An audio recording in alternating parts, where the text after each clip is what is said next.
Welcome back. So my guest for today is Ajani Olatunji Egbemiwa. He's the head of department, Special Duties and Climate Change in Ogun State Ministry of Environment, and he'll be discussing with us today engineering in environmental management. Is there a role that engineering plays in environmental management?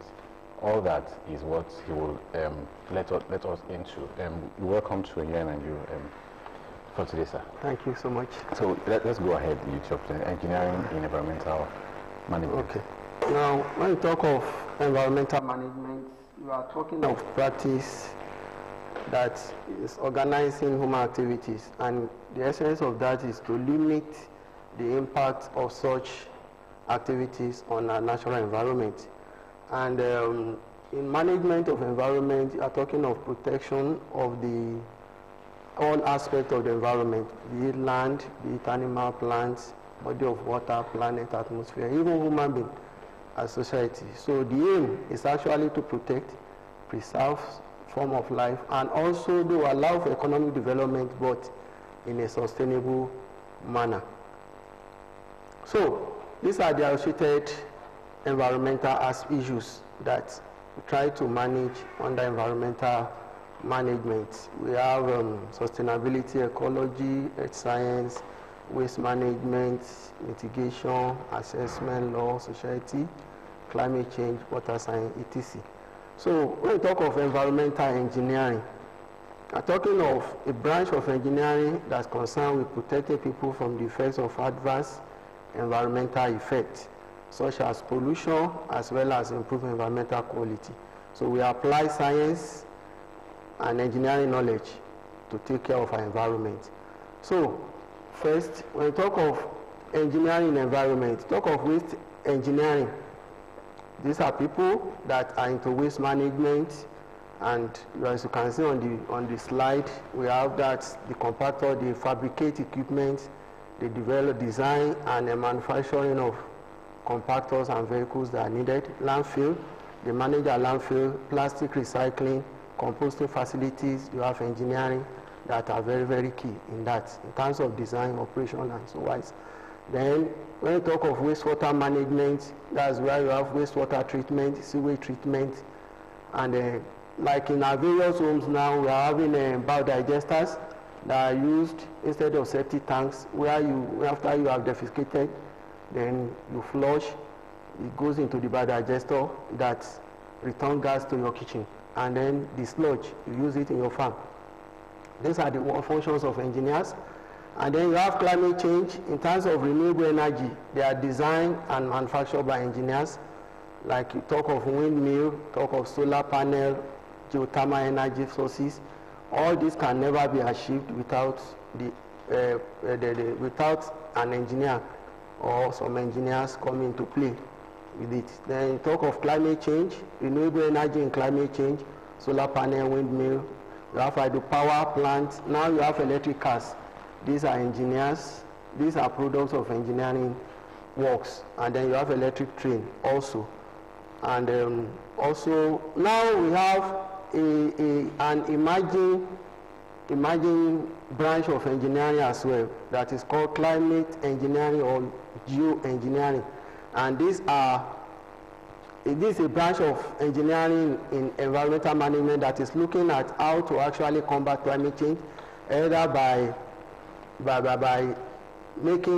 providing system that will reduce radiation that is coming to the earth, or by abstracting some of these fuel or CO2 from the atmosphere, or by injecting them into the ocean or into the ground, into the underground crevices. So all these are, as you can see on the diagram on the right, so these are some of the one lower, that's where you have carbon capturing devices. So all these are. Then you talk of flood and erosion control, it's purely you have hard and soft system. Those are the actions of engineers in environmental management in terms of flood and erosion control. You have civil engineers, hydrologic engineers, you have hydrogeological engineers. All these are part of environmental management. Then you talk of air pollution control. The design and operation of this, you cannot remove the activities of mechanical, industrial, chemical, and electrical engineers in all this. Even the cars that we ride, you have the, many of us will have heard of catalytic converter. That's what reduces the emission that comes out of our car. When you buy a car, you say, water is coming out of the exhaust. That's the function of that catalytic converter. Instead of letting all these dangerous gases coming out, there is a catalyst there that will absorb them. So it's only water vapor that will come out. So we also have, for industries, you have electrostatic precipitator. So you can see and the electrostatic precipitator is also the function of engineers. They design it in such a way that there is an electrostatic field around particles, which changes their electric field, and therefore, instead of moving up, they will be deposited as they are attracted to the different plates of the electrostatic precipitator. So we also have, for our vehicles, that's the converter there. So then, because of our time, so we have environmental assessment of technology. When a new technology is introduced into our system, the environmental engineers, acting as consultant, will be brought on board during environmental impact assessment or technology assessment. They will evaluate what will be the likelihood impact of such technology on our environment, either impact on human health, impact on prosperity, impact on social well-being, impact on natural environment, impact on exhaustible resources, like if they are going to be extracting more resources to sustain such technology. So environmental consultants, in terms of environmental engineers, are also needed. Then, lastly, there is no way we are going to achieve the Sustainable Development Goals, which are 17 as a whole, without the action of engineers. It's not possible. You can't reduce poverty without engineering services. Zero hunger. They develop better agricultural equipment and mechanisms and system. Talk of good health. You have medical equipment that are designed by and better hospitals. You talk of telemedicine, gender equality, quality of education. When you talk of online education system, even within classrooms where you have internet facilities that connects you to several places, and so on and so forth. So life below water, even climate action, that has been shown. Responsible consumption and production, it is engineers that will orchestrate that by going through clean technology for industries. So sustainable cities and communities, when you have smart cities, you have engineers and other relevant professionals being there. So, and then engineering is everywhere. Where will you not find engineering? It's not possible. Even in your houses, in your various places, you have engineering there. So, thank you. All right, so thank you for the exposition on engineering and environmental management. I would like to ask, you mentioned earlier about climate change. This has been the terminology in the mouth of almost all the world leaders. Now, if there is no engineering, let's assume there is no engineering in the field of climate change, what will be the effect on human beings on this planet? Well, it's like saying that climate change should just continue. And we all know what the effect of climate change, we are already feeling it. So, because the equipment, the system that is going to be used either to reduce the emission or help us to adapt to existing warming or reduce to remove carbon dioxide from the atmosphere, they are all engineering products. So without engineering, there is no way we can combat climate change. It's not possible. It's not feasible.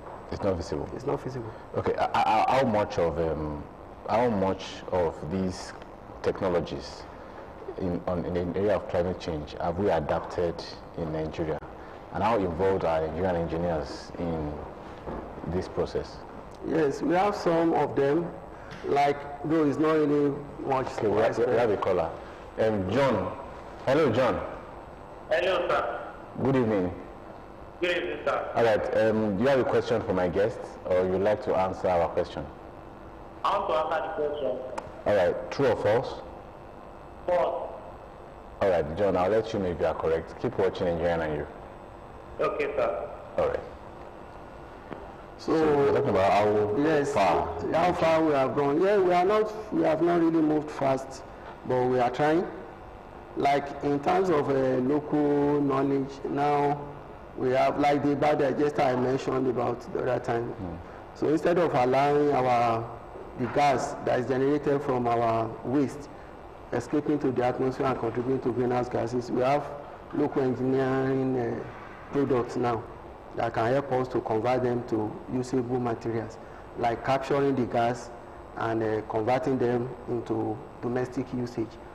Like you have toilets now that are attached with biodigester instead of before that you just use soak away and everything is messy. So then also in Nigeria now, like we have plastics. You might have heard that now you use plastic for paving the floor, the road, plastics as tiles, plastics for building construction works. So all these are things that we are coming up with. Good evening.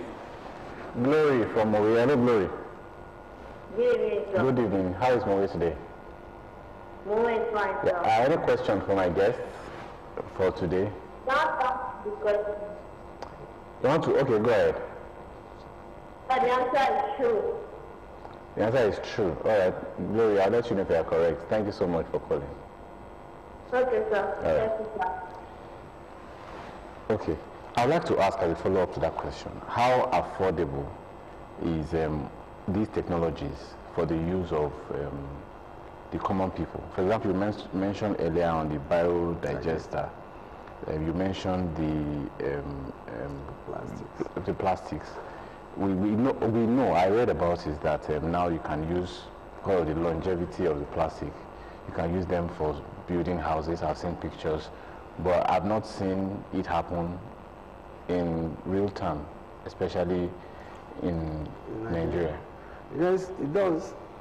Like, is it not Kaduna or Kano that they have 1,000 youths that are trained to use plastics in construction of buildings, and they use it to construct the demo, the pilot, something that they did is about for 3-bedroom flat, and they are solid.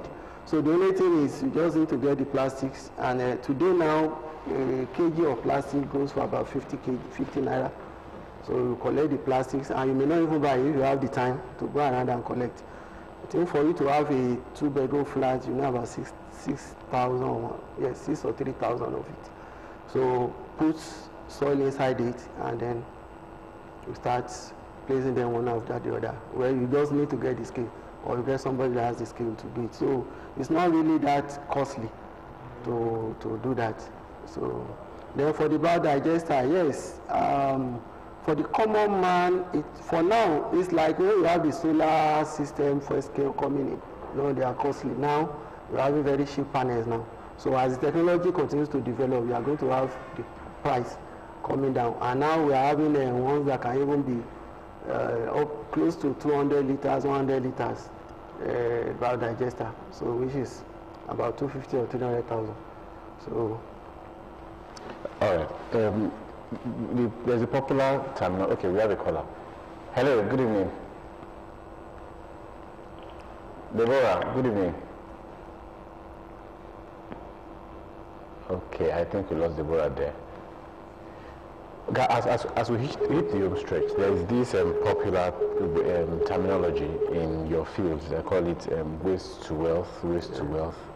And we, at some point, we saw some organizations coming into the country, establishing what we call a factory of converting this waste to wealth. How true is it that we are really converting waste to wealth? And are the technologies now readily available? Yes, the technologies are readily available. I want to tell you that among the states in this country, Ogun State has the largest number of recycling companies, factories, everybody say even companies, factories, big ones. Like you talk of metal recycling that converts scraps, metal scraps into iron, and like Ogtv, you go to Ogtv, you have, go say now you have more than 30, 40 steel companies that are making use of scrap, not the raw ore.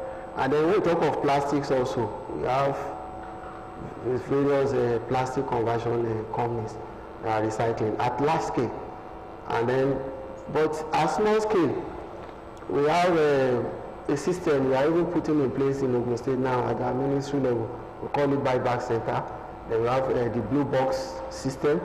At the buyback center, we have one of it coming up now inside the stadium. Where people can bring their plastic packaging materials.